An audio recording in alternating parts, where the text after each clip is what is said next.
ዘመናዊ ቀልጣፋና ምቹ አገልግሎቱን በተሻለ ቅርበት ለውድ ደንበኞቹ ማቅረቡን በመቀጠል የሞባይል ባንኪንግ አገልግሎት ተጠቃሚ እንድትሆኑ በአክብሮት ይጋብዛል። በዚህ አገልግሎትም ደንበኞች የሞባይል ስልካቸውን ብቻ በመጠቀም የሂሳብ እንቅስቃሴያቸውን ማወቅ፣ አጭር የሂሳብ መግለጫ መጠየቅ፣ የቼክ ደብተር ማዘዝ፣ የቼክ ክፍያ መረጃ መከታተል፣ የውጭ ምንዛሬ ተመን ማወቅ፣ ከአንዱ ሂሳብ ወደ ሌላ ሂሳብ ገንዘብ ማስተላለፍ፣ ቋሚ ክፍያ ትዕዛዝ መስጠት፣ የብድር ክፍያዎችን መፈጸም ይችላሉ። በዚህ አጋጣሚም የብርሃን ካርዶን በመጠቀም በሽያጭ ማዕከል ማሽን ፖስ ለግብይቶ ክፍያውን መፈጸም እንደሚችሉ ብርሃን ሲያበስራችሁ በታላቅ ደስታ ነው። በጊዜና በቦታ ያልተገደበ ምቾትና ዘመናዊነትን ያነገበ አገልግሎት ተጠቃሚ ስናደርገው ደስ ይለናል። ብርሃን ባንክ፣ እንደ ስማችን ብርሃን ነው ስራችን። ተመልሰናል አድማጮቻችን። አራዳ ኤፍ ኤም 95.1 ላይ ትገኛላችሁ። ፕሮግራሙ ፉትቦል ካፌ ነው። የማንቸስተር ዩናይትድን ጉዳይ እንመልከት። በማንቸስተር ዩናይትድ ምን ተለወጠ የሚለውን ጉዳይ እናንሳ። በተከታታይ 3 የፕሪሚየር ሊግ ጨዋታዎችን አሸንፏል አሰልጣኝ ሩበን አሞሪም። አሁን ዩናይትድ ወደ ከፍታው እየመጣ ይመስላል፣ ግን ቀጣይነት ይኖረዋል ወይ ነው ይሄ ጥያቄ። ግን ሶስቱንም የተለያዩ ቡድኖች ማሸነፍ ችሏል አይደለ? ወራጅ ቀጠና ላይ ያለው ቡድን፣ ቶፕ ላይ ያለውን ሊቨርፑል፣ እንደዚሁም ደግሞ በዚህ ሳምንት መጨረሻ ብራይተንን ማሸነፍ ችሏል። ቀጣይ ከኖቲንጋም ፎረስት ጋር ነው ከሜዳ ውጪ ጨዋታውን የሚያደርገው። ለማንቸስተር ዩናይትድ ይህም ጨዋታ ቀላል ይሆናል ተብሎ አይጠበቅም። እንመልከት ይህንን ጉዳይ። ልክ ነው፣ ቀላል ጨዋታ ላይሆን ይችላል። በተለይ ደግሞ የሾን ዳይሽ ቡድን ይጫወትበታል ብለን በምንገምተው መንገድ አሁን የጠቀስሻቸው ሶስቱ ቡድኖች ማንቸስተር ዩናይትድ ረጅም ኳስ ለምሳሌ ብዙ ይጠቀማል ሰሞኑን። ስለዚህ ብዙ እየተወራ ነው አይደለም። ረጅም ኳስ ለመጫወት ከጀርባ ስፔስ የሚተዉ ቡድኖች መኖራቸው በጣም አስፈላጊ ነው። ብራይተን በቅርብ ጊዜ ከማንቸስተር ዩናይትድ ጋር ባለው ሬከርድ እና በኦልድ ትራፎርድ 3 ተከታታይ አመታትን ሄዶ በ3 የተለያዩ አሰልጣኞች በማሸነፉ የተነሳ ከዩናይትድ ጋር የኳስ ቁጥጥር ድርሻ ለማግኘት መጋፈጥ የሚችል አይነት ቡድን ነው። ጨዋታውም ሲያበቃ በኳስ ቁጥጥር በልጦ ነበር። ስለዚህ የበለጠ ሪስክ ይወስዳል፣ የበለጠ በሃይ ላይን ይጫወታል ማለት ነው። ሰንደርላንድም ወደ ኦልድ ትራፎርድ በሄደ ጊዜ የውድድር ዘመኑን በግሩም ሁኔታ የጀመረ ነው። የጠቅላላ የሲዝኑ አጀማመራቸው ባለፈውም ቼልሲን አሸንፈዋል እንደምታውቂው ምሳ። ስለዚህ ከሆነ ኮንፊደንስ ጋር ስለሆነ የሚሄደው ዩናይትድ እነዛን ስፔሶች ያገኛቸዋል። በአንፊልድ ከሊቨርፑል ጋር እሱን መገመት እንችላለን። ሊቨርፑል የበለጠ ከፍተኛ የኳስ ቁጥጥር ድርሻ ሊኖረው እንደሚችል፣ ኖቲንጋም ፎረስት ጋር ላይሆን ይችላል። ችግር ውስጥ ያለ ቡድን ነው። ግን ሾን ዳይሽ ከተሾሙ በኋላ በሳቸው የማሰልጠን ታሪክ ውስጥ ያየናቸው የእሳቸው የበርንሌ ቡድኖችም ከበርንሌ ጋር ያው በሎ ብሎክ የሚጫወት በጣም ፊዚካል ቡድን የሆነ አይነት፣ በኤቨርተንም ተመሳሳይ ብሉፕሪንት ነው የነበራቸው። ስለዚህ እዛ ላይ ይሰራል ወይ ማየት አለብን። ምክንያቱም ሶስቱም በጥሩ ሁኔታ ላይ የነበሩ የበለጠ ሪስክ ለመውሰድ የሚደፍሩ የበለጠ ስፔስ የሚተዉ ቡድኖች ስለሆኑ፣ ግን ደግሞ የምር እየተሻሻለ ነው ወይ ቡድኑ የሚለውን ለማየት ተጨማሪ ማስረጃ ይሆናል። እየተሻሻለ መሆኑ ግልጽ ነው። ለነገሩ በጠቅላላው የውጤት ጥሩ መሆንንም አለመሆንንም ትተን ስናነሳው እንደነበረው አንዳንድ ቁጥሮች በጣም ግልጽ ኢንዲኬሽን ይሰጡ ነበር። ማንቸስተር ዩናይትድ የውድድር ዘመን ከተጀመረበት ጊዜ ብቻ ሳይሆን ባለፈው የውድድር ዘመን ከአንዳንድ መጨረሻ አካባቢ ከነበሩ ጨዋታዎች ጀምሮ በስታቲስቲካል ማሳያዎች ነበሩ ዩናይትድ እየተሻሻለ ነው። እንዲያውም ሰር ጂም ራትክሊፍ ያንን አስተያየት ከሰጡ በኋላ ምናልባት ዩናይትድ ለረጅም ጊዜ የዴታ አጠቃቀሙ ከሌሎቹ ትልልቅ የፕሪሚየር ሊግም ይሁን የአውሮፓ ቡድኖች ጋር የሚነጻጸር አይደለም፣ እንዲያውም ዴታ አናሊሲስ የሚባል ነገር የለም የሚል ትችት ነበራቸው እና ዩናይትድ እዛ ላይ ብዙ እየሰራ ነው እና ምናልባት እንደዚህ አይነት በጣም በራስ መተማመን የተሞላበት አስተያየት ለአሰልጣኝ ረጅም ጊዜ እንሰጣለን የሚል አስተያየት እንዲሰጡ ያበረታታቸው እነዛ አንደርላይንግ ነምበርስ ላይ የሚታዩት የማንቸስተር ዩናይትድ ወደ ውጤት ያልተለወጡት መሻሻሎች ናቸው ወይ? ምናልባት እሱ ሊሆን ይችላል መነሻቸው የሚል አንድ መላምት ነበረኝ። ግን አሁን ከድሎቹ በኋላ በማንቸስተር ዩናይትድ እና በኦልድ ትራፎርድ አካባቢ የነበረው ጥቁር ደመና መግለጥ መጀመሩ ግልጽ ነው። አሁን የጠራችውን ፀሐይ ማየት የጀመሩ ይመስለኛል። የሆነ የተገፈፈ ነገር አለ እና ይሄ ደግሞ በማሸነፍ የታገዘ ነው። ማሸነፍ ሁል ጊዜ ያግዛል። ማሸነፍ ሁል ጊዜ ይሄ ያልኩትን አይነት አሉታዊ ስሜት ያለውን ደመና ያሸሸዋል፣ ይበትነዋል። አሁን ማንቸስተር ዩናይትድ እንደዛ አይነት ሰሞን ላይ ነው ያለው። ምክንያቱም ከአመት በኋላ ነው 2 ተከታታይ ጨዋታ እንኳን ሲያሸንፍ። ከአመት ከ6 ወር በኋላ ነው 3 ተከታታይ ጨዋታ ሲያሸንፍ። ፌብሩዋሪ 2024 ነበር ማንቸስተር ዩናይትድ ለመጨረሻ ጊዜ 3 ተከታታይ የፕሪሚየር ሊግ ጨዋታዎችን ያሸነፈው። ስለዚህ በረጅም ጊዜ ጥበቃ የተገኘ ነው። አሰልጣኝ ሩበን አሞሪም እስካሁን ድረስ ዩናይትድን ከተረከበበት ጊዜ ጀምሮ ሰንደርላንድን በኋላ ሊቨርፑልን ከማሸነፉ በፊት አንድ ድል ካሳካ በኋላ ሌላ ቀጥሎ የሚመጣ ተከታታይ ድል ማግኘት አልቻለም ነበር። ስለዚህ ማሸነፍ ያግዛል፣ ጥያቄ የለውም። ስለዚህ አሁን በማንቸስተር ዩናይትድ አካባቢ ያለው ስሜት በጣም በጎ ነው። ለማለም ሰበብ የሚሆን ትልልቅ ነገሮችን ለማለም ምክንያት የሚሆን መሻሻል አለ። ይዘልቃሉ የሌላ ጥያቄ ነው። ታክቲካዊ ነጥቦች አሉት፣ የተሻሻሉ ነገሮች አሉት። አሁን አሰልጣኙ የሚጫወትበት መንገድ ያው ነው።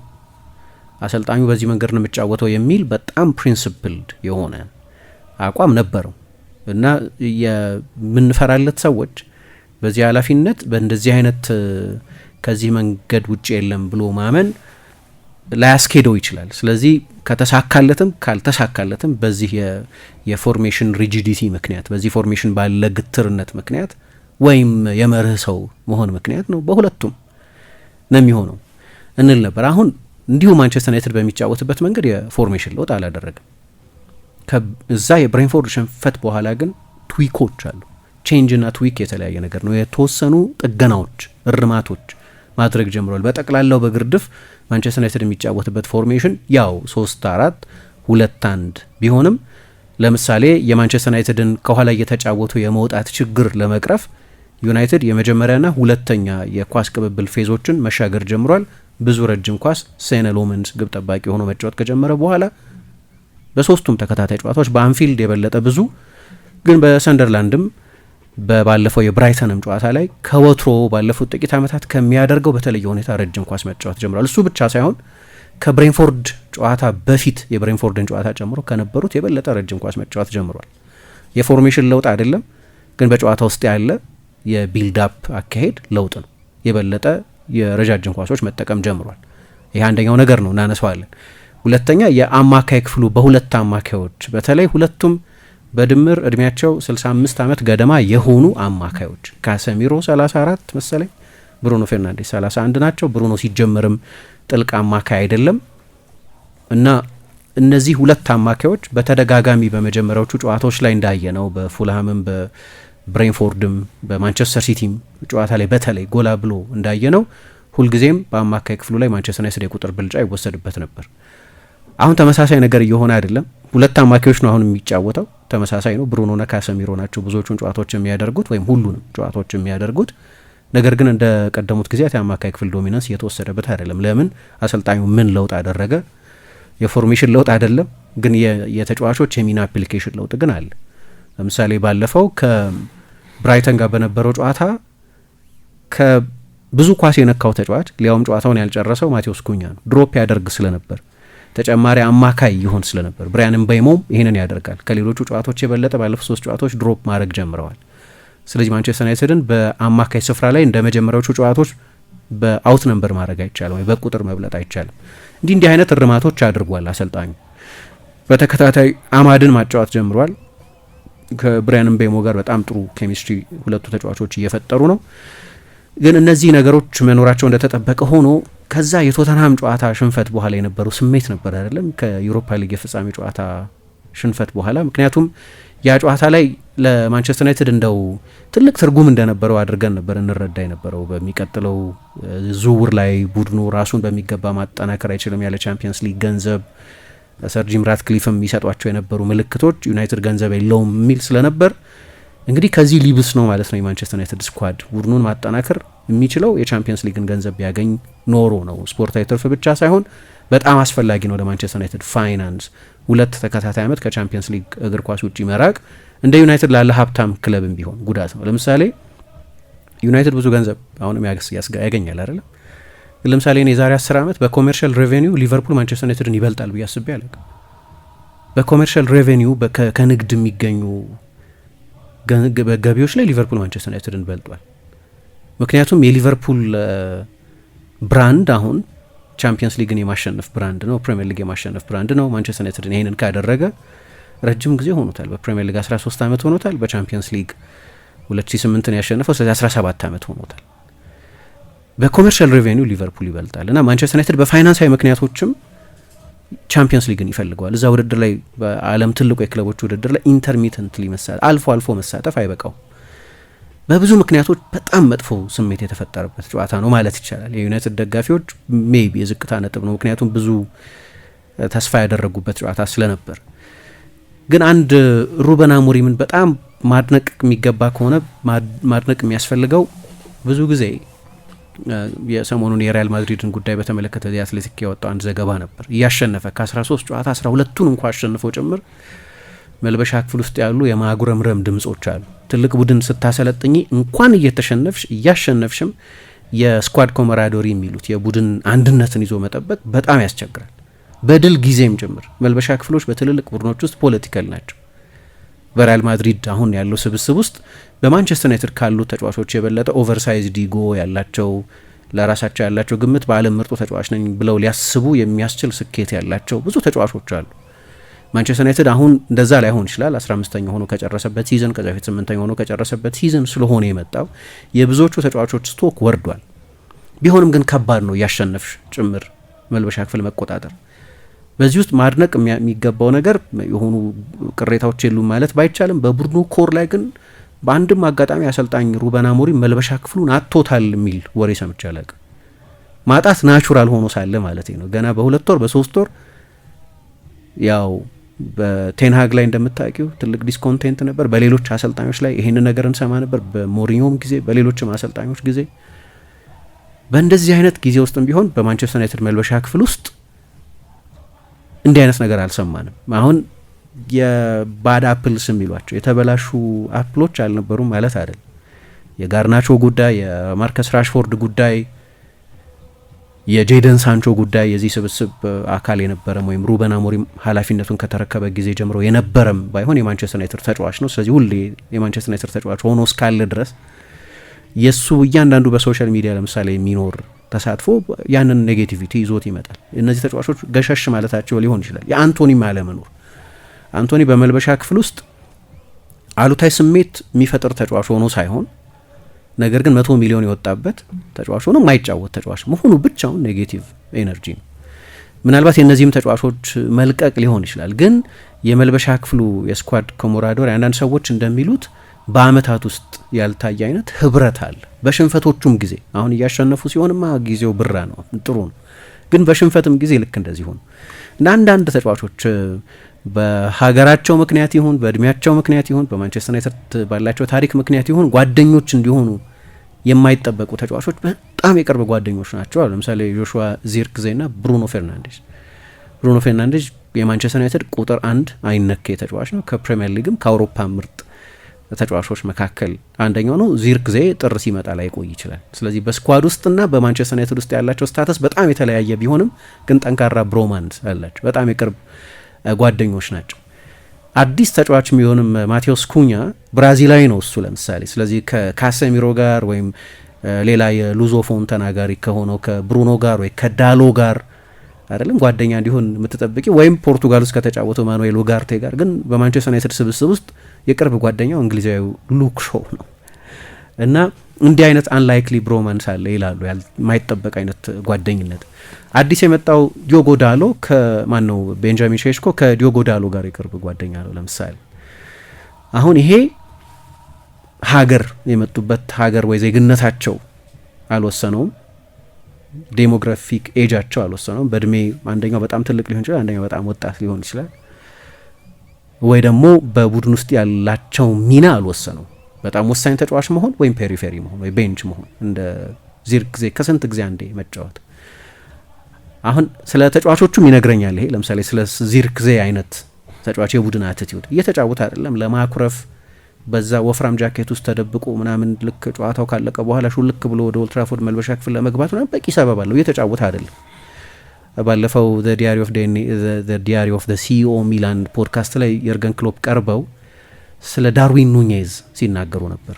ኑኔዝ እሳቸው በለቀቁበት ጊዜ ያኮረፈ፣ ለጉዳዩ ምንም ፍላጎት የሌለው፣ ሌሎቹ ኢሞሽናል ሲሆኑ ትሬንት ሲያለቅሱ፣ ቨርጂል ቫን ዳይክ ሲያለቅሱ አያጨበጭብም ሁሉ መልበሻ ክፍል ውስጥ ያሳይ የነበረው ፊት ሁሉ በሊቨርፑል ደጋፊዎች ብዙ ሲተች ነበር እና እሳቸው ቢያደርግም ትክክል ነው፣ አላጫወትኩትም እኮ የተሰለፈ አልነበረም፣ ተስፋ ያደረገውን ያህል የተሳካለት አልነበረም። በጎሎቹ ለእኔ በጣም የማይረሱ ትልልቅ ሞመንቶች ነበሩ።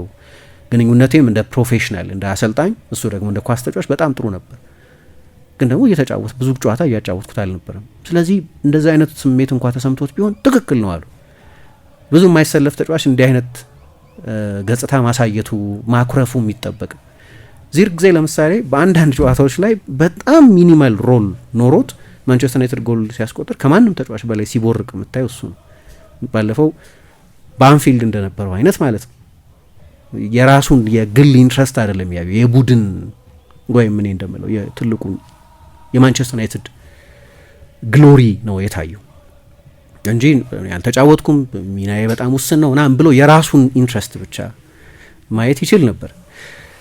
ይሄ ስለ ተጫዋቾቹም ስለ ፍለስነት የሚናገር ነው። ግን በዛው ልክ ደግሞ አሰልጣኙ ቡድኑን እንደዚህ አስተባብሮ መምራት የመቻሉ ነው። በጣም አስቸጋሪ በነበረበት ጊዜ ማንቸስተር ዩናይትድ መርከብ በኃይለኛ በሚናወጥ ማዕበል እየተመታች በነበረችበትም ጊዜ በሌሎቹ ጊዜያት እንደምንሰማው አይነት አልነበረም። አልፎ አልፎ የተፈጠሩ በሚዲያ ላይ ሊክ የሆኑ መረጃዎች ለምሳሌ ስለ ጋርናቾ ልምምድ ሜዳ ላይ እንዲህ ብሎታል። እኔ አሁን ሊክ ማድረግ የለበትም። ይሄ በባርሴሎና በጣም የተለመደ ነው። በተለይ ልምምድ ሜዳ ላይ የተባለ ነገር በሙሉ አንደኛው የኳስ ተጫዋች ኤጀንት ለአንዱ የካታሉኛ ሚዲያ ይናገራል። ስለዚህ ትላንትና በልምምድ ሜዳ ላይ ሃንዚ ፍሊክና ላሚን ያማል የተነጋገሩትን ነገር እናውቃለን። አሁን ይሄ ጤነኛ አይደለም። አሰልጣኙ በቃ ይሄ እኮ ፕራይቬት ሚቲንግ ነው። ማን እንዳወጣው አላቅም። ሜቢ የጋርናቾ ኤጀንት አላቅም ማን እንዳደረገው፣ ግን ሰማን። በማግስቱ ነው የሰማነው። አሰልጣኙ ከዚህ በኋላ በእኔ ቡድን ውስጥ ቦታ የለህም ብሎታል። ዘግይቶም ቢሆን ማኑኤል ኡጋርቴንም በዛው ተመሳሳይ ስብሰባ በስፖርቲንግ እንደማውቅህ አይደለህም ብሎ ተናግሮታል። እንደዚህ ግን ብዙ አንሰማም። ከሌሎቹ ዓመታት አንጻር ካየ ነው በአስቸጋሪ ጊዜ በተለይ አሰልጣኙን መግፋት በጣም ቀላል ስለሆነ ያ እንዳይሆን ይህንን ማድረግ ይችላል። ሰዎች እንደሚሉት ደግሞ ማንቸስተር ዩናይትድ ውስጥ ያሉ አንዳንድ ሲኒየር ተጫዋቾች አሉ። አንደኛው ብሩኖ ፈርናንዴዝ ነው የቡድኑ አምበል። ግን ቶም ሂተን የማንቸስተር ዩናይትድ ሶስተኛው ግብ ጠባቂ፣ ኑሰር ማዝራዊ ሌላ በጣም የሚደነቅ የቡድኑ ፕሮፌሽናል እና ሊሳንድሮ ማርቲኔዝ በአያክስ አምበል የነበረው ማታያስ ደሊት አይነት ተጫዋቾችን እሱ የዲስፕሊን ጉዳዮችን ማይክሮ ማኔጅ ማድረግ ስለማይፈልግ የአካባቢውን ስታንዳርድ እናንተ ጠብቁት ከፍ አድርጋችሁ ብሎ ለነሱ ለአዲሱ የማንቸስተር ዩናይትድ የሊደርሺፕ ግሩፕ ኃላፊነት ሰጥቷል። እዚህ ላይ የካሰሚሮ ሚና በጣም ከፍተኛ ነው። የካሰሚሮ ማንሰራራት በጣም አስገራሚ ታሪክ ያለው ነው። አሁን የሱ መኖርና አለመኖር ልዩነት እስኪያመጣ ድረስ አሁን ብዙ ባለፉት 3-4 ሳምንታት በጠቅላላው ከውጤት ባሻገር ያለውን ደግሞ ምስል ካየን ደግሞ የውድድር ዘመኑ ከተጀመረበት ጊዜ ጀምሮ ዩናይትድ ውስጥ የነበሩ ብቃታቸው በተናጠል እየተሻሻሉ ያሉ ተጫዋቾች አሉ። ካሰሚሮ ብቸኛው አይደለም፣ ሌሎችም ተጫዋቾች መጥቀስ ይችላሉ። ግን አሁን አንድ ያገኘው ጥቅም ለካሰሚሮ አይነት ተጫዋች የማንቸስተር ዩናይትድ ዲዛይን የሚመስለው ማለት ነው 60 ደቂቃ ማጫወት፣ በሳምንት አንድ ጨዋታ ማጫወት። ዩናይትድን በሳምንት አንድ ጨዋታ ነው የሚጫወተው። በተለይ ከሊግ ካፕ ከወጣ በኋላ በአውሮፓ ውድድር አይሳተፍም። በሳምንት አንድ ጨዋታ ነው እየተጫወተ ያለው። ይሄ ሲዝን ከተጀመረበት ጊዜ ጀምሮ 10 ጨዋታ ብቻ ነው ዩናይትድ ያደረገው። ሌሎቹ ቡድኖች በሙሉ በትንሹ 14 ጨዋታ አድርገዋል። በሊግ ካፕ ቢያንስ እስካሁን ድረስ ያሉት ቡድኖች፣ የአውሮፓ ውድድሮች ቅድመ ማጣሪያ ያለባቸው ቡድኖች ደግሞ 16ም 18ም ጨዋታ ያደረጉ አሉ። አለ ካሰሚሮ አይነት እድሜው 34 ለደረሰ ተጫዋች በሳምንት አንድ ቀን 60 ደቂቃ ብቻ መጫወት ፍሬሽ ሆኖ እንዲቆይ አድርጎታል። በየ3 ቀኑ ባሉ ጨዋታዎች ላይ አይባተንም ማለት ነው። ግን ይሄ ተጫዋች ሲሰለፍና ሳይሰለፍ ያለው ልዩነትም በጣም ከፍተኛ ነው። አንድ የገረመኝን ነገር ልንገርሽ። ማንቸስተር ዩናይትድ በዚህ ውድድር ዘመን ካሰሚሮውን ሜዳ ውስጥ ባገኘበት ጊዜ በደቂቃ እሱ ሜዳ ውስጥ የነበረባቸውን ጊዜያት ብቻ ከወሰድሽ 3 ጎል ብቻ ነው የተቆጠረበት እስካሁን ድረስ። የተቀሩት ጎሎች እሱ ባልነበረበት ጊዜ ልክ እንደ ባለፈው እንደ ብራይተኑ ጨዋታ ማለት ነው። የብራይተኑ ጨዋታ ላይ እሱ እያለ ሜዳ ውስጥ ዩናይትድ አንድም ጎል አልተቆጠረበትም። እሱ ከወጣ በኋላ 2 ጎል ተቆጥሮበታል። የብሬንፎርዱን ጨዋታ በቅጣት ምክንያት የማንቸስተር ዩናይትድና የቼልሲ ጨዋታ ላይ በቀይ ካርድ በሁለተኛ ቢጫ ወጥቶ ስለነበር ያ ጨዋታ አልፎታል። እሱ በዚህ ውድድር ዘመን ሜዳ ውስጥ ባለ ጊዜ ማንቸስተር ዩናይትድ በ463 ጨዋታዎች 3 ጎሎች ብቻ ነው የተቆጠሩበት፣ ወይም በየ154 ደቂቃው አንድ ጊዜ ነው ጎል የሚቆጠርበት። እሱ ሜዳ ውስጥ ባልነበረባቸው 437 ደቂቃዎች፣ ሁለቱም ሳምፕል ሳይዝ ሰፊ ነው፣ 463 እና 437። በእነዚህ 437 ካሰሚሮ ሜዳ ውስጥ ባልነበረባቸው ጨዋታዎች ደግሞ ዩናይትድ 13 ጎል ተቆጥሮበታል። ወይም በየ33 ደቂቃው አንድ ጎል ወይም በየ90 ደቂቃው 3 ጎል ይቆጠርበታል ማለት ነው። ስለዚህ በተናጥል በጣም ጥሩ እየተጫወቱ ያሉ ተጫዋቾች አሉ። የካሰሚሮ አስፈላጊነት የዛሬ ዓመት እንደዚህ ይሆናል ብለን አንገምትም ነበር። እዛ የኒውካስል ጨዋታ ላይ አሰልጣኙ ረፍት ሰዓት ላይ ቀይሮ አስወጣው። ሰሞኑን ሲናገር እንደነበረው ቶቢ ኮሊየር እንኳን በኔም ከካሰሚሮ ቀድሞ ተመራጭ የነበረ ተጫዋች ነው አለ። ከዛ የኒውካስል ጨዋታ በኋላ 5 ተከታታይ ጨዋታ ላይ 1 ደቂቃ እንኳን አልተጫወተም። ዲስካርድ ተደርጎ ነበር። ከዛ ነው ያገገሙ። ከዛ አገግሙ አሁን የሱ መኖር አለመኖር እንዲህ አይነት በጣም ድራማዊ ልዩነት የሚያመጣ እሱ ሳይኖር ሲቀር በየ33 ደቂቃው ዩናይትድ ጎል ይቆጠርበታል። እሱ ሲኖር ሜዳ ውስጥ በየ154 ደቂቃው ጎል ይቆጠርበታል። ስለዚህ በግል በጣም የተሻሻሉ ተጫዋቾች አሉ። ይሄ በጠቅላላው የቡድን መንፈስን የአንዳንድ ተጫዋቾች ማንሰራራትን ምናምን የሚያሳይ ነገር ሊሆን ይችላል። ግን በአጫወት በኩል እንዳነሳሁት የፎርሜሽን ለውጥ አላደረግም። እንግዲህ ማንቸስተር ዩናይትድ ከኋላ በሚጫወትበት መንገድ ኳስ ወደ ተጋጣሚ ቡድን የሜዳ ክፍል በሚያሸጋግርበት ስልት በሚከላከልበትና ፕሬስ በሚያደርግበት መንገድ ባለፉት ጨዋታዎች ላይ በግልጽ የሚታዩ አንዳንድ እርማቶች አድርጓል። ምሳ እንደጠቀስሹ 3 የተለያዩ ስፍራዎች ላይ የሚቀመጡ ቡድኖች ናቸው። ሰንደርላንድን ወራጅ አንለው፣ ምክንያቱም የወራጅ ቡድን ባህሪ አይደለም እያሳየ ያለው። በ17 ዓመት ውስጥ አዲስ ወደ ፕሪሚየር ሊግ ያደገ ቡድን እንዲህ አይነት የውድድር ዘመን ጅማሬ አድርጎ አያውቅም። ስለዚህ አዲስ አዳጊ ቡድን እንለዋለን እንጂ ያው ላለመውረድ የሚጫወት ቡድን አንለውም። እስካሁን ድረስ ባለው ማስረጃ የሚወርድም ቡድን አይመስልም። አምና ሳውዛምተን በ38 ጨዋታ ካገኘው ነጥብ በላይ አሁን ይሄ ቡድን በ9 ነጥብ አግኝቷል። የሚወርድ ቡድን ፎርም አይደለም ይሄ። ስብስቡም በጣም ጠንካራ ነው። ሞዴሉም ቡድኑ የተገነባበት ሞዴልም ኢንቨስትመንቱም ለነገሩ እንዲወርድ የሚጠበቅ አይደለም። አዳዲስ ያደጉት ቡድኖች በጠቅላላው ከ300 ሚሊዮን ፓውንድ በላይ ነው ያወጡት። ከአምናዎቹ ባለፉት ጥቂት ዓመታት ከነበሩት አዳዲስ ያደጉ ቡድኖች በጣም የተለየ ነው። ግን እንደው እንዳልሽው በ3 ምድብ ሊቀመጡ የሚችሉ ናቸው። አንደኛው ከፍ ያለው ሊቨርፑል የወቅቱ ሻምፒዮን፣ ሁለተኛው የደረጃ ሰንጠረዥ ሚድል ክላስ የሚባለው ከ8 ከ7 ከ12 ከ13 ባለው ስፍራ እንዲያጠናቀቅ የሚጠበቅ አንደኛው አዲስ አዳጊ ቡድን ነው። ከሶስቱም የተለያዩ ቡድኖች ጋር ይጫወት እንጂ አሰልጣኙ በስፖርቲንግ ሊዝበን እንኳን ማያደርገውን ነገር አድርጓል። አሁን አንዳንዴ ያኔ እናቀርብ የነበረው አስተያየት ዌል እንግዲህ ይሄ የፖርቱጋል ሊግ አይደለም፣ ፕሪሚየር ሊግ ነው። ባህሪውም የተለየ ነው። የፉክክሩም ደረጃ የተለየ ነው። የማንቸስተር ዩናይትድ ተጫዋቾችም እሱ በስፖርቲንግ ሊዝበን ካሰለጠናቸው ተጫዋቾች ካራክተሪስቲክስ የተለየ ነው። ስለዚህ ኤሊት አሰልጣኞች ሁኔታዎችን አዳፕት ማድረግ አለባቸው፣ ፕራግማቲክ መሆን አለባቸው እና አንዳንዱ ነገር ላይ ያለው ግትርነት ካለው ፐርሶኔል ጋር የሚስማማ አይደለም። እነዚህ ተጫዋቾች ማድረግ የማይችሏቸው ነገሮች አሉ። የስፖርቲንግ ሊዝበን ተጫዋቾች በሊጉ ባህሪም ይሁን በዛ ባለው የጨዋታ የጠቅላላው የሊጉ ባህሪ ማለት ነው አይሆንም። ለምሳሌ አሁን አንድ የሚገርም ነገር አየሁ። ግብ ጠባቂዎች በስፖርቲንግ ሊዝበን በነበረበት ጊዜ የመጨረሻዎቹን 3 ሲዝኖች ብቻ ልውሰድ፣ ከመልስ ምቶቻቸው መካከል ምን ያህሉን ነው ላውንች የሚያደርጉት፣ ምን ያህሉን ነው በትንሹ 40 ሜትር የሚሄድ ረጅም ኳስ የሚጠልሱት ከኋላ። በሙሉ ሲዝኑን ብቻ ልውሰድ፣ በ2023/24 የውድድር ዘመን 28% ነበር የስፖርቲንግ ሊዝበኑ ግብ ጠባቂ የመልስ ምት በሚኖርበት ጊዜ በመልስ ምት በረጅም ኳስ የሚያወጣው። የተቀረበውን 72 ጊዜ በአጫጭር ቅብብል ነበር ስፖርቲንግ ሊዝበን የሚወጣው። ከዛ በፊት በነበረው የውድድር ዘመን በ2022/23 የውድድር ዘመን ማለት ነው 29% ነበር ላውንች የሚያደርገው። ከዛ በፊት በነበረውና ሌላ ዋንጫ የወሰደበት የመጀመሪያው ከ20 ዓመት በኋላ ዋንጫ ያሸነፉበት ሲዝን ላይ 33% ገደማ 32.9%። ባለፉት 3 ጨዋታዎች የማንቸስተር ዩናይትድ ግብ ጠባቂ በአንዱም ሲዝን ከ32% በላይ ሆኖ አያውቅም። ሩበን አሞሪም የስፖርቲንግ ሊዝበን አሰልጣኝ በነበረበት ጊዜ ግብ ጠባቂው ላውንች የሚያደርግበት መጠን ባለፉት 3 ጨዋታዎች ከሰንደርላንድ፣ ከሊቨርፑል እና ከብራይተን ጋር ሴነ ሎመን 3ቱንም ጨዋታዎች ተጫውቷል። 87.5% የሚሆኑትን የግብ ጠባቂ የመልስ ምቶች ማንቸስተር ዩናይትድ የሚያገኛቸው የመልስ ምቶችን በረጅም ነው የሚያወጣው። አሁን ይሄ ትልቅ ሺፍት ነው። ማንቸስተር ዩናይትድ ቢልድ አፕ የሚያደርግበት መንገድ የራሱ የሩበን አሞሪም ስፖርቲንግ ሊዝበን ቢልድ ከሚያደርግበት መንገድ በጣም የተለየ ነው። አሁን በቀጥታ በረጅም ኳስ ቡድኑ ይጫወታል። ይህንን የሚያደርግባቸው ምክንያቶች አሉ።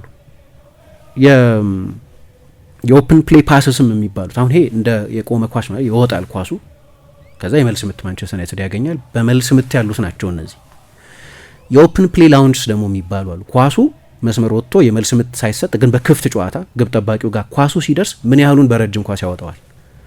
በስፖርቲንግ ሊዝበን በአንድም ሲዝን ከ24% በላይ የስፖርቲንግ ሊዝበን የአሞሪም ቡድን ግብ ጠባቂ በክፍት ጨዋታም ኳሶችን ላውንች አድርጎ አያውቅም። ከ24% በላይ ሆኖ አያውቅም።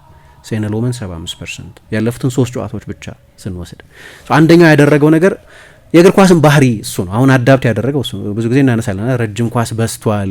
ሁሉም ትልልቅ ቡድኖች ሲቲም በጣም ኃይለኛ የአጫጭር ፓሶች ቡድን የሚባለው በጣም የታወቀ የቢልድ አፕ ቡድን የሚባለው ሲቲ እንኳን ግብ ጠባቂው ኤደርሰን፣ ማኑኤል ኖየር እና ቪክቶር ቫልዴዝ አይነት ግብ ጠባቂዎች አልነበሩ።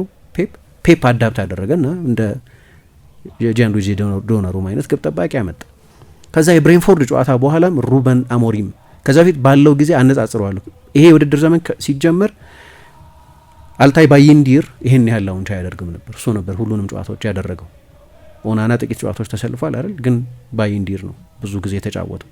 ኦናና ከጉዳቱም እያገገመ ስለነበር አሰልጣኙ የውድድር ዘመኑ ሲጀመር ይሄን ቱርካዊ ግብ ጠባቂ ስለነበር የመረጠው። አሁን ይሄ ሲደረግ አንድ ነገር ታያለሽ። ማንቸስተር ዩናይትድ ባለፉት ጥቂት ዓመታት በተለይ ከኦናና በፊት የነበረው ደህያ ነበር። ከደህያ ወደ ኦናና ሲሸጋገር ማንቸስተር ዩናይትድ ይህንን ግብ ጠባቂ ማምጣት ያስፈለገበት ምክንያት በሾት ስቶፒንግ ምክንያት ሊሆን አይችልም። ከዛ የተሻለ ነው፣ ከኦናናም የተሻለ ግብ ጠባቂ ነው ሙከራዎችን በማዳን ዳቪድ ደህያ። ዋናው የመጣበት ምክንያት የማንቸስተር ዩናይትድን ቢልዳፕ ያሻሽላል ተብሎ ነው። ስለዚህ ማንቸስተር ዩናይትድ ከሌሎቹ ዓመታት በተለየ ሁኔታ በተለይ ኦናናን ካመጣ በኋላ በአጫጭር ቅብብል እና በፈርስት ፌዝ ቢልዳፕ በሚባል ከግብ ጠባቂው ተነስቶ እየተጫወተ ለመውጣት በሚሞክር ስልት ለመጫወት ይሞክር ነበር። እዚህ ውስጥ አንድም ዩናይትድ በነበረበት ሁኔታ ምክንያት ብዙ ቡድኖች ወደ ኦልትራፎርድ እንኳ ሲመጡ ውጤት ስታጪ ብዙ ታሪክ የተሰራበት ስፍራም ቢሆን በሩበን አሞሪም አሰልጣኝነት ብቻ እንኳን ነው የቴን ሃግን ዘመን እንኳ ብንተው 7 ጊዜ ተሸንፏል በፕሪሚየር ሊግ ብቻ። ሶ የሆነ የደም ጠብታ እንዳሸተተ ሻርክ ነው የምትሆኙ ማለት ነው። ማንቸስተር ዩናይትድ ሰሴፕተብል ነው ትያለሽ። ፕሬስ ብናደርግ እንዲሳሳቱ ማስገደድ እንችላለን ብለሽ ማመን ትጀምሪያለሽ። ስለዚህ ብዙዎቹ ቡድኖች ወደ ኦልትራፎርድ ሲሄዱ አነስ ያሉት ቡድኖች ሳይቀሩ ማለት ነው በማንቸስተር ዩናይትድ ሜዳ ፕሬስ ለማድረግ ነው የሚሄዱት። ዩናይትድ ደግሞ በአንድ ወይ በሌላ ምክንያት የተጋጣሚን ቡድን ፕሬሸር ለመሻገር የሚያስችል ወይ ፐርሶኔል የለውም ወይ ኮንፊደንስ የለም በውጤቶቹ ምክንያት ወይ ትክክለኛ ታክቲካል ዲዛይን የለም። ብዙዎቹ የማንቸስተር ዩናይትድ ጎሎች የሚቆጠሩት ከማንቸስተር ዩናይትድ ተጫዋቾች በቢልድ አፕ ጊዜ በሚሰሩ ስህተቶች ናቸው። አሁን ሩበን አሞሪም ይሄንን አዳፕት በማድረጉ ምክንያት በተለይ በቅርብ ጨዋታዎች ዩናይትድን ቢያንስ በመጀመሪያ የቢልድ አፕ ፌዝ እና በሁለተኛ ኳስ እየሰሩ የመውጣት ፓስ እየሰሩ የመውጣት ምዕራፍ ጊዜ የነበረ ስህተት ቀርቷል። ምክንያቱም ጨዋታው የሚደረገው በተጋጣሚ ቡድን የመጨረሻ 40 ሜትር ላይ ነው። ግብ ጠባቂው በቀጥታ ወደዛ ነው ኳሱን በዳይሬክት ሩት የሚልከው። ከባለፉት 3 ጨዋታዎች በፊት የነበረው ጭምር ይለያያል። አሁን ለምሳሌ ኦናና የማንቸስተር ዩናይትድ ግብ ጠባቂ በነበረበት ጊዜ ባለፈው የውድድር ዘመን 29.7 እንግዲህ ወደ 6 ወር ገደማ የሚሆነውን ጊዜ በሩበን አሞሪም ስር ነው ዩናይትድ ያለፈውን የውድድር ዘመን የተጫወተው ከኖቬምበር እስከ ዩሮፓ ሊግ ፍጻሜ እስከ ሜይ መጨረሻ ድረስ 29.7% ብቻ የሚሆኑትን የኦፕን ፕሌይ ላውንችስ የሚባሉት በክፍት ጨዋታዎች ላውንች ያደርግ ነበር። ይሄ ማለት ልክ የስፖርቲንግ ሊዝበን ግብ ጠባቂዎች ያደርጉት እንደነበረው ማለት ነው። በተለይ በዚህ የውድድር ዘመን ይልቁን ባለፉት 3 ጨዋታዎች ግን የተለየው ነገር እሱ ነው። አንደኛ እንግዲህ ግብ ጠባቂው ከመጣ በኋላ የተሰጠው መመሪያ ሊሆን ይችላል። ግን ቅድም እንዳልኩት በቃ አሁን ይሄ ፕራግማቲክ መሆን ማለት ነው። የዩናይትድ ድክመት አየው። በዚሁ ስብስብ አሁን ባለው ኮንፊደንስ ከኋላ ቢልድ እያደረገ በስፖርቲንግ ሊዝበን ያደርግ እንደነበረው ማድረግ እንደማይችል ተረዳ። ስለዚህ ቢያንስ ባለፉት ጨዋታዎች ሄደ በረጅም መጫወት ጀመረ። የሆነ ጊዜ መቀየር አለበት ግዴታ ነው። ለምን መቀየር ይጀምራል? ማንቸስተር ዩናይትድ ወደ ኃይልነቱ ወደ ፎርስነቱ እየተመለሰ ሲመጣ እነዛ ከጀርባ የባላጋራ ቡድን ፕሬስ ለማድረግ በሚያደርገው ጥረት በሀይ ዲፌንሲቭ ብሎክ ይጫወታል። ስለዚህ ከኋላ ስፔስ አለ። ያንን ስፔስ ማንቸስተር ዩናይትድ ማጣት ይጀምራል። ቡድኖች ለማንቸስተር ዩናይትድ እየተሻሻለ መምጣት ሪያክት ያደርጋሉ ማለት ነው። ያኔ በቢልድ አፕ ኤሊት መሆን አለብሽ። ምክንያቱም ይሄ ሰስቴነብል አይደለም። ለጊዜው ዩናይትድ ያለበት ሁኔታን አይቶ ከግምት አስገብቶ ያመጣው ፕላን ስለሆነ ግን በጣም ሰርቷል።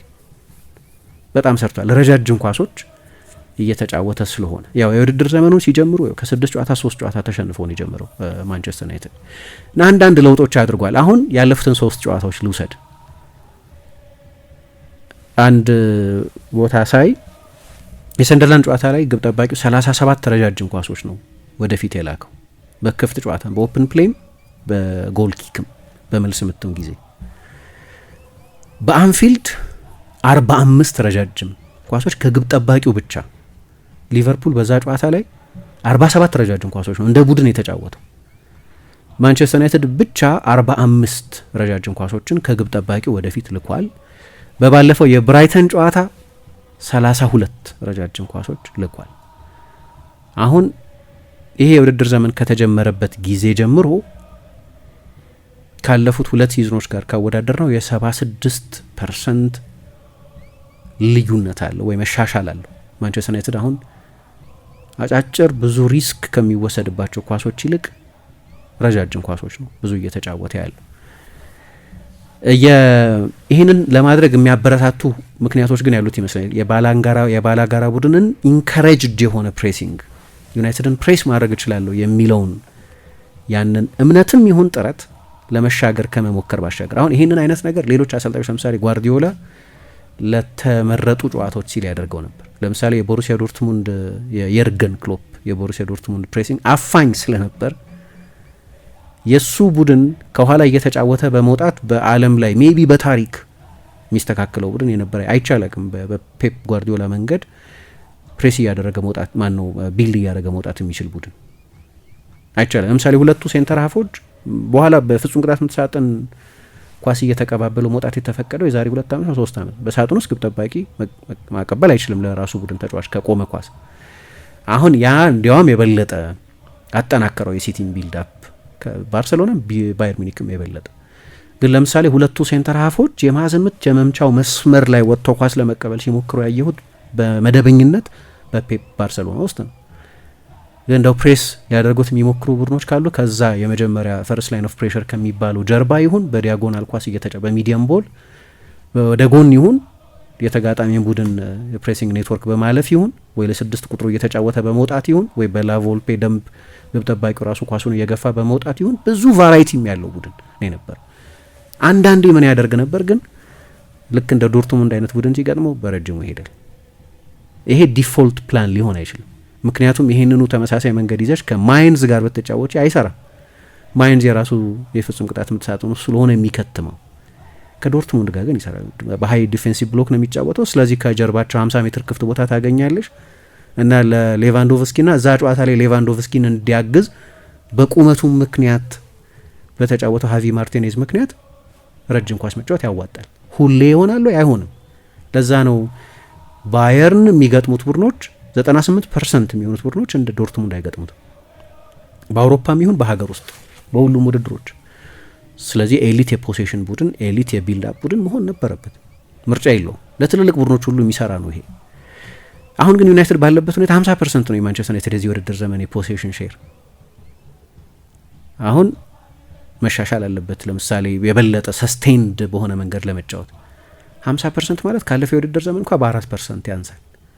ምክንያቱም የቢልድ አፑ ጊዜ ከኋላ እየተጫወቱ የሚወጡበት መጠን ስላነሰ የፓሱ መጠን አንሷል፣ የፖሴሽን ሼሩ መጠን አንሷል። ግን ይህንን ለማድረግ ደግሞ ቱል ያስፈልጋል።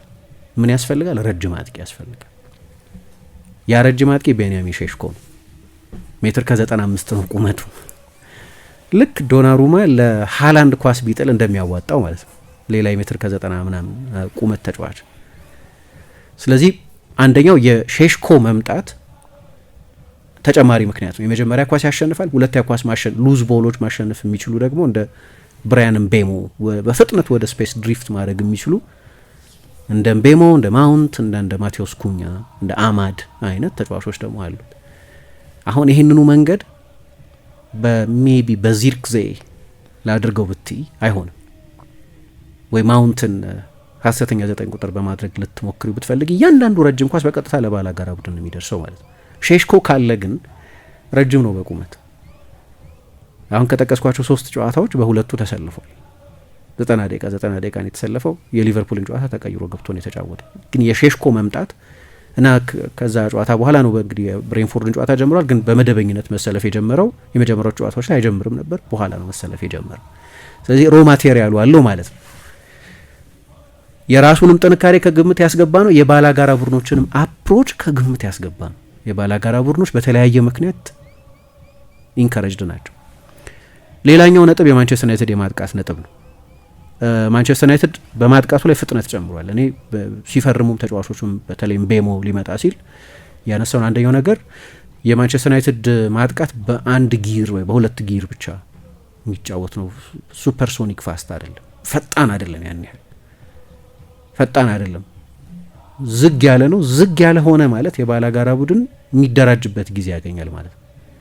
በዛ ፍጥነት ያገኘሽውን የፖኬት ኦፍ ስፔስ የሚባለው ክፍት ቦታ ትንሾቹን ሳጥኖች ማግኘት አትችይም። በመስመር መሀል መጫወት አትችይም። አንድ ለአንድ ማግኘት አትችይም። ስለዚህ የማንቸስተር ዩናይትድ ማጥቃት የሚገመት ለባላጋራ ቡድን ለመደራጀት ሪኦርጋናይዝድ ለመሆን ጊዜ የሚሰጥ አይነት ነው የነበረው። የምቤሞ የኩኛ መምጣት፣ የአማድ መኖር፣ የሼሽኮም ሌላ ፈጣን ተጫዋች ነው። የእነዚህ ተጫዋቾች መኖር እና እነዚህ ተጫዋቾች ጥሩ የሚጫወቱበትን መላ ማበጀት የማንቸስተር ዩናይትድን ማጥቃት በጣም ፈጣን አድርጎታል። አምና 8ኛ ነበር በፍጥነቱ በፕሪሚየር ሊግ ያው ከነበረው ሁኔታ አንጻር መጥፎ አይደለም ይሆናል በደረጃ ሰንጠረዡ ከዛም ዝቅ ብሎ ስለነበር ያጠናቀቀው። ማጥቃቱ ግን ፕሪዲክታብል ነበር። የማንቸስተር ዩናይትድ ማጥቃት ደግሞ ህመም ነበር። ላለፉት አመታት ረጅም ጊዜ የቆየ ችግር ነበር። አሁን ለማየት ደስ የሚል መሆኑ ብቻ አይደለም ማለት ዋቻቢሊቲ ያልኩት ባለፈው ለመታየት ደስ የሚል መሆኑ ብቻ አይደለም። ዩናይትድ አሁን የሚጫወትበት ምክንያቱም ፋስት ነው፣ ፈጣን ነው፣ ቀጥተኛ ነው። ሪስክ ይወሰዳል በዚህ አጫዋት ውስጥ ምክንያቱም በጣም ብዙ ረጅም ኳስ የምትጫወቺ ከሆነ በተጋጣሚ ወደ ረጅም ኳስ የማሸነፍ ሬት 50% እንኳን ይደርሳል። ስለዚህ ኳሱ ተመልሶ ሊመጣ የሚችልበት ሪስክ አለ ማለት ነው። ለአሁን ግን እየሰራ ነው። ይሄ ቢያንስ ለአሁን አሰልጣኙ ማሻሻሉ የሚቀር አይመስለኝም፣ መሻሻል ያለበት ይመስለኛል። ሴነ ሎመንስ የሊቨርፑል ጨዋታ ላይ ለምሳሌ የመልስ ምቶችን ማለት ነው ስንት የመልስ ምት እንደምታላቅ 100% ረጃጅም ኳሶች ናቸው። ሁሉንም እያንዳንዱ የመልስ ምት በረጃጅም ኳስ ነበር ይመታ የነበረው። ስለዚህ የማንቸስተር ዩናይትድ ከኋላ እየተጫወተ የሚወጣበት መንገድ እንዲህ አይነት ለውጦች ባለፉት ጥቂት ጨዋታዎች ይልቁን ከብሬንፎርድ ጨዋታ ይታይበታል። ሌላ መነሳት ያለበት ነጥብ የብሬንፎርድን ጨዋታ ላይ በተደጋጋሚ እንጠቅሳለን። እኔ ለምሳሌ እዛ ያንን ጨዋታ ካየው በኋላ ማለት ነው ሲዝኑም ሲጀመር ከ6-3 ተሸንፎ አይደል የጀመረው። ከነዛ የአርሰናል ጨዋታ ጥሩ ፐርፎርማንስ በኋላና ከፉላም ጨዋታ 20 ደቂቃ በኋላ ሌሎቹ ጨዋታዎች ላይ ዩናይትድ የግሪምስቢ ሽንፈት የመጣው ከዚያ በኋላ ነው። የማንቸስተር ደርቢም ጨዋታ ላይ ተሸነፈ፣ የብሬንፎርድንም ጨዋታ ተሸነፈ። በመሀል በርንሌን በ97ኛ ደቂቃ ያሸነፈበት የፍጹም ቅጣት ምት ተገኝቶ ያሸነፈበት ድል ነው የነበረው። ለኔ በዛ ጊዜ የተሰማኝ ስሜት ከብሬንፎርድ ጨዋታ በኋላ ሩበን አሞሪምን ለማቆየት የሚያስችል ጀስቲፊኬሽን ምን አለ አሁን የሚል ነው። በጣም ዝቅ ያለ ነጥብ ነበር ለማንቸስተር ዩናይትድ በእኔ አስተያየት። አሁን እዛ ይኸውልሽ ማንቸስተር ዩናይትድ በጣም ጥሩ ተጫውቶ አሁን ወደ ጨዋታው ሊመለስ የሚችልበት ሞመንት መኖሩን ተረድቼ ኮሊንስ በቀይ ያለ መውጣት እድል ነው። ያ ብሩኖ የፍጹም ቅጣት ምት የሳተበት አጋጣሚ ብሩኖ የፍጹም ቅጣት ምትም አግኝቶ ነበር። 2-2 ቢሆን ኖሮ ውጤቱ ምን ሊሆን እንደሚችል አላውቅም። ያ ትክክለኛው የዳኝነት ውሳኔ ተጫዋቹን በቀይ ማስወጣት ነበር። ቢሆን ኖሮ ዩናይትድ ሊያሸንፈው ይችል ነበር። ግን ከዛ በፊት የነበረውን 70 ምናምን ደቂቃ ካየሽ በጣም መጥፎ ነበር ለማንቸስተር ዩናይትድ እና ነገሩ የበለጠ አሰልጣኙ በኃላፊነቱ በቆየ ቁጥር ችግሩ እየተባባሰ የሚሄድ ይመስል ነበር። ስለዚህ በጣም አስፈላጊ ቤንች ማርክ ነው የብሬንፎርድ ጨዋታ ለኔ። ልክ በአንቶኒዮ ኮንቴ አሰልጣኝነት እነዛ ሁለቱ የሊቨርፑልና የአርሰናል ጨዋታዎች በጣም አስፈላጊ ነጥቦች እንደነበሩት ከዚያ በኋላ ነው እሱ ወደ ባክስሪ የተመለሰው እንጂ ሲጀመር ወደ እንግሊዝ ሲመጣ ባስኮሊ ምናምን እንዳደረገው በ4-3-3 ለመጫወት ነበር የሞከረው። በዩቬንቱስም በጣሊያን ብሔራዊ ቡድን ያደረገውን ስኬታማ የሆነበትን መንገድ ትቶ ያኔ ግን የበለጠ ወደሚያውቀው መንገድ ተመለሰና በማይጠበቅ ሁኔታ 93 ነጥብ ይዞ 28 ጨዋታዎችን ከ38 ጨዋታዎች አሸንፎ ባለድል ሆነ። ሁለቱ ጨዋታዎች እንደ ወሳኝ የጥፋት ነጥቦች ይቆጠራሉ። በስታንፎርድ ብሪጅ በሊቨርፑል 2-1፣ በኤምሬትስ በአርሰናል 3-0 የተሸነፈበት ጨዋታ ማለት ነው። አሁን የረጅም ኳስ መጫወት ጀምረዋል። ግብ ጠባቂ ብዙ ላውንች ያደርጋል ኳሶች ምናምን ስንል ለምሳሌ ከብሬንፎርድ ጨዋታ በፊት የብሬንፎርድን ጨዋታ ጨምሮ የማንቸስተር ዩናይትድ ግብ ጠባቂ 87% የሚሆኑትን በክፍት ጨዋታም ይሁን በጎል ኪክም ጊዜ በመልስ ምትም ጊዜ 87% የሚሆነው በአጫጭር ቅብብል ነበር ይጫወት የነበረው። ሲዝኑም ሲጀመር የነበረ አይደለም ማለት ነው። ከዚያ በኋላ ባለው ጨዋታ 33% ብቻ የሚሆኑትን ኳሶች ነው ባጫጭር ቅብብል ለመውጣት እየሞከረ ያለው። ማንቸስተር ዩናይትድ ወደ ተጋጣሚ የሜዳ ክፍል የሚሄድበትን መንገድ ለውጧል ፍጹም። ይህንን ካነሳው ስለዚህ ሪስክ ቀንሷል ማለት ነው። እንዲሁም አንድ ቦታ ሳይ ምን አየው መሰለሽ ማንቸስተር ዩናይትድ ባለፈው የውድድር ዘመን በራሱ የሜዳ ክፍል በኳስ ቅብብል ጊዜ እየተጫወቱ ለመውጣት በሚደረግ ሂደት ወይም በቢልድ አፕ ጊዜ 5.4 ጊዜ በራሱ ዲፌንሲቭ ሰርድ ፖሴሽን ይበላሽበት ነው ወይ በባላጋራ ቡድን ኳስ ይቀማ ነበር። በሁለት ሌሎች ግትር አሰልጣኞች በአንጅ ፖስቴኮግሉ የሚሰለጥነው ቶተንሃም እና በሳውዛምፕተን ብቻ ነበር ይበለጥ የነበረው። ሁለቱ ብቻ ናቸው ከማንቸስተር ዩናይትድ የበለጠ የፖሴሽን ስህተት በራሳቸው የመጀመሪያ 30 ሜትር ይሰሩ የነበሩት። ይህን ለማረም የሚደረግ ነው። ዩናይትድ በበዛ ሁኔታ ለራሱ ጎል ቀርቦ ነው የሚጫወተው። አሁን ይሄ ወደ 2.4 ቀነሰ። በራስ የሜዳ ክፍል የሚደረግ የፖሴሽን ስህተት በራስ የመጀመሪያ 30 ሜትር የሜዳ አጋማሽ ብቻ አይደለም፣ በራስ የመጀመሪያ 30 ሜትር የሶስት የስህተቶች መቀነስ አለ ማለት ነው። በፖሴሽን ጊዜ በጣም ትልቅ ነው ይሄ። ስለዚህ የበለጠ ቀጥተኛ ነው፣ የበለጠ ዳይሬክት ነው። የአማካይ ክፍሉን ችግር እንዴት ቀረፉት የሚለው ግን ከዚህ በፊትም በመጠኑ ጠቅሼዋለሁ። ካለፉት 3 ተከታታይ ድሎች ናቸው፣ ግን ቀደም ያለውን ጨዋታ ከወሰድን ከ5 ጨዋታ 4ቱን አሸንፏል። ለምሳሌ ብዙ ጊዜ ማቴዎስ ኩኛ ስንል እና ብራያን ምቤሞ ስንል ከኳስ ጋር ስላላቸው ጥቅም የበለጠ እናስባለን። ሁለቱም ክሬቲቭ ተጫዋቾች ስለሆኑ፣ ሁለቱም 10 ቁጥሮች ስለሆኑ፣ ሁለቱም ጎል አስቆጣሪዎች፣ የጎል እድል ፈጣሪዎች ስለሆኑ ግን ማንቸስተር ዩናይትድ በአማካይ ክፍሉ የነበረበት ትልቁ ችግር ከኳስ ውጪ የነበረ ችግር። አሁን በስፖርቲንግ ከነበረው አንደኛው የሚለየው በስፖርቲንግ ሊዝበን ለምሳሌ ወደ ግራ የሚያደላው ኢናሲዮ የሚባለው የመሀል ተከላካይ ስፖርቲንግ ሊዝበን ራሱ በአማካይ 65% ወይም 63% ገደማ እንደዚህ ይቆጣጠር ስለነበር ማንቸስተር 50%። በአንድ የሚለየው ነገር በተለይ ያለፉትን 3 ጨዋታዎች ብቻ ከወሰድን የፖሴሽን ሼር ባለፈው ለምሳሌ በሁለቱም አጋማሾች በብራይተን በኳስ ቁጥጥር ተበልጦ ነበር። መበለጥ ተፈልጎ በእቅድ የተደረገም ቢሆን አላማው ኳስ መቆጣጠር ስላልነበር የበለጠ አደገኛ መሆን የሚቻለው በቀጥተኛ ጨዋታ መጫወት ስለነበር። ለምሳሌ ፔፕ ማንቸስተር ሲቲ እኮ በማንቸስተር ዩናይትድ በኦልድ ትራፎርድ በኤቲሃድ ተበልጧል። ያ የሆነው በዲዛይንም አዲሱ የጨዋታ ለውጥ አካል አድርገን ልናየው እንችላለን። በሌሎችም ጨዋታዎች በአሰልጣኝነቱ ታሪክ በ9 ጨዋታ ይሄን ያህል አነስተኛ ፖሴሽን ኖሮት አያውቅም። አዳፕተብል ማድረግ ማለት ነው። እንደ ድሮ የፖሴሽን ዘመን አይደለም አለን እኮ ራሱ ፔፕ። ሰው አሞሪምንም በዚሁ ልንመደበው እንችላለን። ከሱ የስፖርቲንግ ሊዝበን ቡድን የተለየ ነው አሁን በመጠኑ በሚጫወቱበት መንገድ። ግን አንድ ሉክ ሾው የሚያደርገው ነገር ሰሞኑን እዛ ኢናሲዮ ያደርገው ከነበረው ነገር ጋር ተመሳሳይ ነው።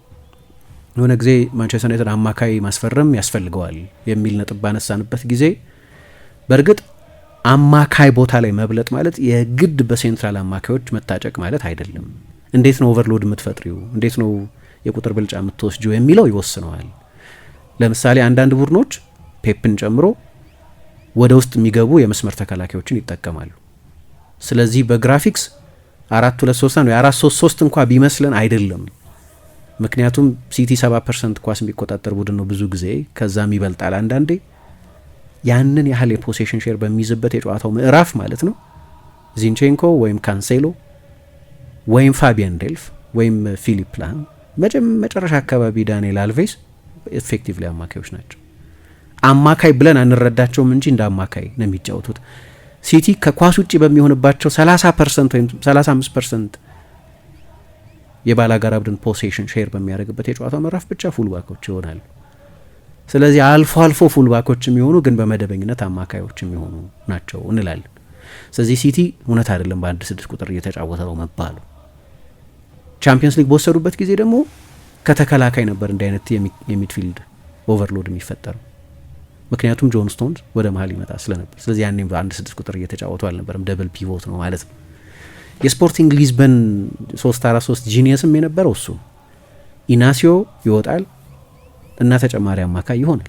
በሁለት አማካይ ብቻ እየተጫወተ አልነበረም። እንዲሁ አውት ኤንድ አውት አማካዮች፣ መደበኛ ስራቸው አማካዮች የሚባሉትን ተጫዋቾች ብቻ ከወሰድ ልክ ነው፣ 2 ናቸው። ግን ከሌላ ቦታ የሚመጣ የቁጥር ብልጫ የሚሰጥ ተጫዋች አለ። አንዳንዴ ተከላካዩ ይሆናል፣ ጃምፕ ማድረግ ማለት ነው። ሉክ ሾው ይሄንን በብዙዎቹ ጨዋታዎች ላይ ሲያደርግ እናየዋለን። የባለፈው የብራይተን ጨዋታ ላይ ለምሳሌ ጀርጂኖ ሩተን ሲከተል የነበረው ተጫዋች ሉክ ሾው ነው፣ ይወጣል። ስለዚህ በጨዋታዎች ውስጥ ብዙ ጊዜ የአማካይ ተጫዋቾች የሚይዟቸውን ቀጠናዎች ይይዛል ማለት ብሩኖና ካሰሚሮ እንደ መጀመሪያዎቹ ጨዋታዎች ላይ አትነጥያቸው ማለት ነው። 3-2 አታገኛቸው፣ 4-2 አታገኛቸው ማለት ተጨማሪ ሰፖርት ያገኛሉ። በሰንደርላንድ ጨዋታ ደግሞ ማቲያስ ደሊት ነው ይህንን ሲያደርግ ያየሁት ብዙ ጊዜ። በሰንደርላንድ ጨዋታ ይህንን ሲያደርግ አይቼዋል። ሁለተኛው የማቲያስ ኩኛና የብራያን ምቤሞ ወደ አማካይ ክፍል የበለጠ ድሮፕ ማድረግ ነው። እኔ ያንን የፓሲንግ ስታቲስቲክስ ብዙ የመተች ስታት ማነሳው የ10 ቁጥር ስታት አይደለም 61 ኳስ መንካት፣ በተለይ በፖሴሽን በተበለጥሽበት ጨዋታ 61 ጊዜ ኳስ የነካው ማነው 60 ጊዜ ብሩኖ 61 ጊዜ ነካው። ብሩኖ ጨዋታውን ጨርሷል፣ ያኛው አልጨረሰም፣ ተቀይሮ ነው የወጣው። ጨዋታ ውስጥ ቢቆዩ ኖሮ ከዛ በላይ ኳስ ሊነካ ይችል ነበር እያልን።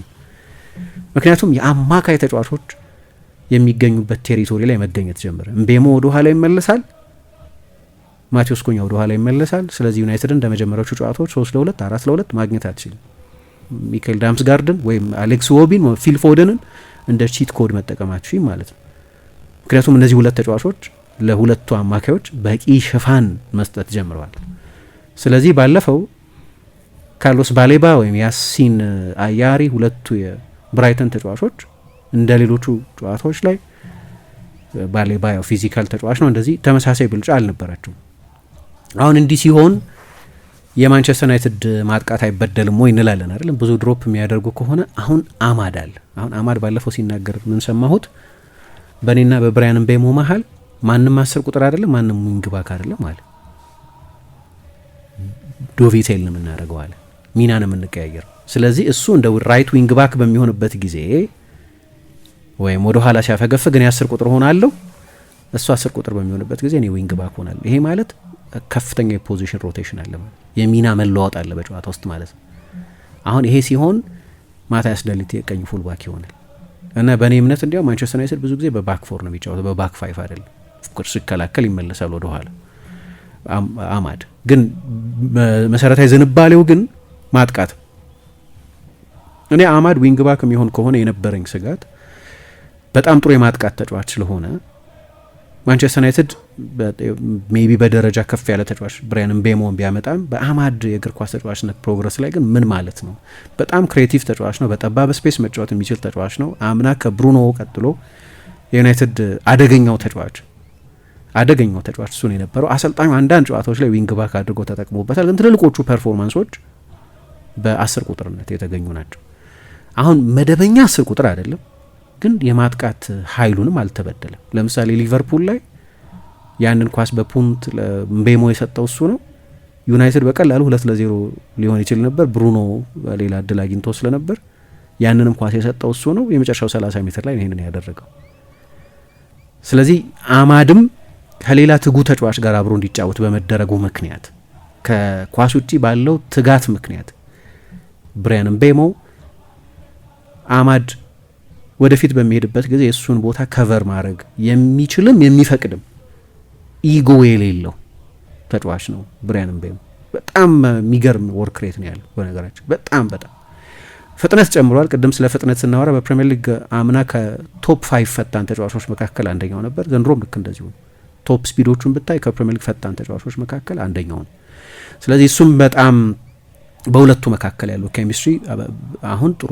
አንዳንድ ጊዜ ቡድኖችን ሜዳ ውስጥ ባሉ ትንንሽ ፓርትነርሺፖች ነው የምትገነቢው ይባላል። ስለዚህ ያማል። አሁን በተናጠል ዝም ብሎ በስም ለመጥቀስ ያህል አዳዲስ የመጡት ሁሉም ጥሩ ኢምፕሬሽን ፈጥረዋል። ሴነ ሎመንስ 3 ጨዋታ ብቻ ቢሆንም እኔ ከደህያ የመጨረሻዎቹ ዓመታት ጭምር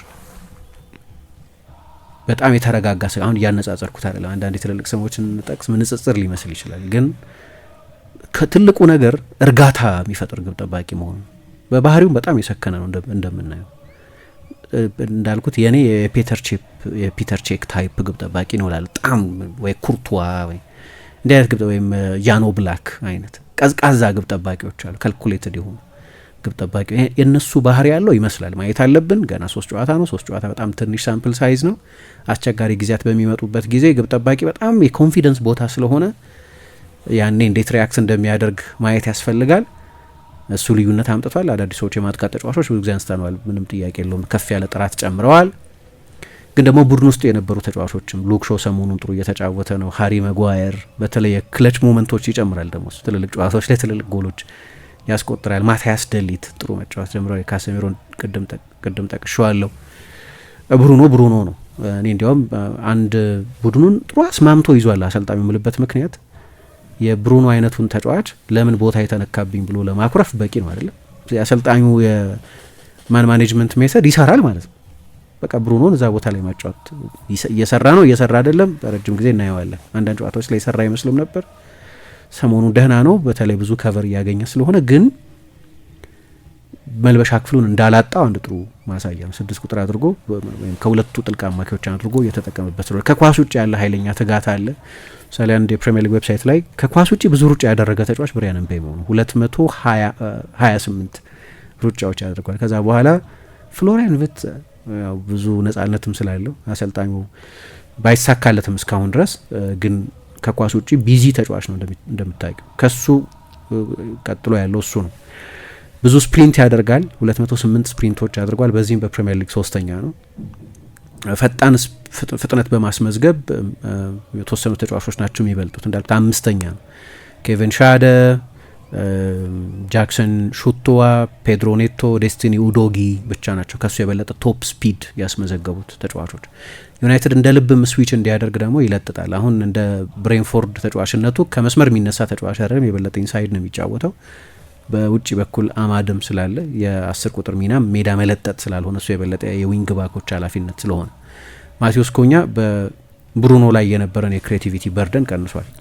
ምንም ጥያቄ የለው። ግን እሱም ልክ እንደ ከጠበቅኩት በላይ እንዲያውም የወርክ ሬት ጥያቄ የሚነሳበት ተጫዋች ስለሆነ እና ሰሞኑንም ሲናገር ነበር ስለ ማቴዎስ ኩኛ ዲፌንዲንግ መከላከል ማሻሻል አለበት ብሏል። ምንም ጥያቄ የለው። ሰዎች ወደ ስቴን የሚመጡት ለእሱ አይነት ተጫዋች ሲሉ ነው። መሻሻል ያለባቸው ነገሮች አሉ፣ ለመሻሻል ግን ፍቃደኛ ነው አለና ስፔሲፊክ ነጥብ አነሳ። መከላከል አለ ከኳስ ውጭ ያለ ትጋት ማለት ነው። ግን በአንፊልድ ከኳስ ውጭ ነው አስደናቂ የነበረው። በሁለተኛው አጋማሽ የማንቸስተር ዩናይትድ የ60 ምናምን 68 ምናምን % ኳስ ይዞ ስለነበር ሊቨርፑል በጣም አስጨናቂ የሰርቫይቫል ሞድ ነው የነበረው ሁለተኛው አጋማሽ። ግን ትንሽ ፋታ ያገኙ የነበሩት ማቴዎስ ኩኛ ኳስ በሚይዝበት ጊዜ ነው። ያለ ኳስ ደግሞ ተጨማሪ የመከላከል ተጫዋች ነው የነበረው። እነዚህ ሁሉ ለውጦች ናቸው ሰሞኑን በማንቸስተር ዩናይትድ በኩል ወይም መሻሻሎች ልዩነት እያመጡ ያሉት። ከዚያ ሌሎች ፈተናዎች ይመጣሉ። አሁን የጠቀስኳቸው 3 ቡድኖች የወል ባህሪ ያላቸው የተለያዩ ደረጃ ላይ የተቀመጡ ይሁኑ እንጂ ዩናይትድን ፕሬስ ማድረግ እንችላለን ወይም ከማንቸስተር ዩናይትድ ጋር የኳስ ቁጥጥር ድርሻን ለማግኘት መጋፋት እንችላለን ብለው የሚያምኑ ናቸው። ሊቨርፑል ስለሆነ አንፊልድ ላይ፣ ብራይተንም ካለፉት 7 ጨዋታዎች 6ቱን ባለፉት 3 ዓመታት ወደ ኦልድ ትራፎርድ ሄዶ ስላሸነፈ፣ ሰንደርላንድ ግሩም አጀማመር ስላደረገ አሁን ይሄ እንደ ሾንዳይሽ አይነት ወይ እንደ ዴቪድ ሞይስ አይነት ቡድኖችን ስትገጥሚ የማታገኙ ስፔስ ይሆናል። የሞይስ ቡድን ከፈቃደኛም በላይ ነው 28% ኳስ ለመያዝ። ያኔ ሌሎቹ የዩናይትድ ባህሪያት የበለጠ ስል መሆን አለባቸው፣ መሞረድ አለባቸው ማለት ነው። ለጊዜው ግን እነዚህ በቅርብ ጊዜ ካሉት የማንቸስተር ዩናይትድ ማንሰራራት ጀርባ ያሉ ስሜታዊም ቴክኒካዊም ምክንያቶች ይመስላሉ። ያው የተወሰኑ የአድማጮቻችን አስተያየት እንቀበል። ብሩሽ ተስፋ ሩበን አሞሪም አሁን በማንቸስተር ዩናይትድ ቤት መስመር እያያዘላቸው ይመስላል። በብዙ ነገር ማሸነፍ ከ3 ነጥብ በላይ መሆኑን የምታውቀው በዩናይትድና ሩበን አሞሪም ነው። ሚዲያው ጸጥን ያደረጉት እንደ አንድ ዩናይትድ ደጋፊ አሞሪም ይሁን ሌላ አሰልጣኝ ስኬታማ እንዲሆኑ ነው የምፈልገው እና አሞሪም ዩናይትድን በብዙ አሻሽሎታል ብዬ አስባለሁ። የጣሊያን እግር ኳስ ግርም ይለኛል። ሁሉም አሰልጣኞች፣ ሁሉም ክለቦች ያሰለጠኑ ይመስለኛል። ከአንዱ የጨዋታ ስታይል ወደ ሌላው ስታይል ሽፍት እያደረጉ ሽፍት አድርገው ግድ እያላቸው ይገኛሉ። ቻኖ ስፓሌቲ ሌላኛው ተረኛ ናቸው በአሮጊቷ ቤት ብሎናል። ጀማሊ አብዴላ እውነት ለመናገር የአጫዋት ለውጥ ከመጀመሪያው ጨዋታ ከአርሰናል ጋር ጀምሮ ጥሩ ነበር። የብሬንፎርድና የሲቲ ጨዋታ ላይ ምናልባት በጣም የወረደ አቋም ሲያሳዩ ከተመለከትነው ውጪ ድል የጠመመባቸው የፉልሃም ጨዋታ ነጥብ ጣሉ። ከዛም ግሪምስቢ ሲያስወጣቸው አለም ስለ ዩናይትድ ውድቀት ያውራ እንጂ ከተከላካይ መስመር አስተማማኝ አለመሆን ውጪ ጥሩ አጀማመር አሳይተውናል ብሎናል።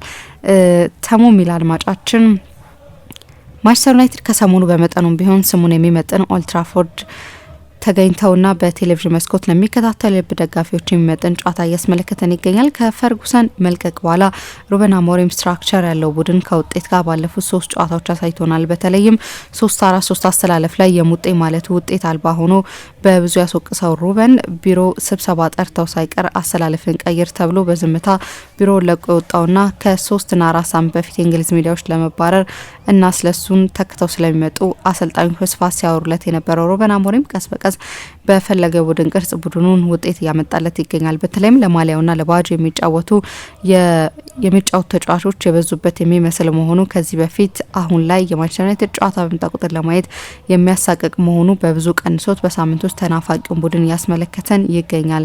የአፍሪካ ዋንጫው ግን ትልቁ ስጋት ነው። የነገው ጨዋታ ከሜዳ ውጭ ተቸግሮም ቢሆን አሸንፎ የድሉን መንፈስ ያስቀጥልናል ብዬ አስባለሁ። ተመስገን ጌትዬ ነኝ ከሞጆ ብሎናል። ይሄ በጣም አሪፍ ነጥብ።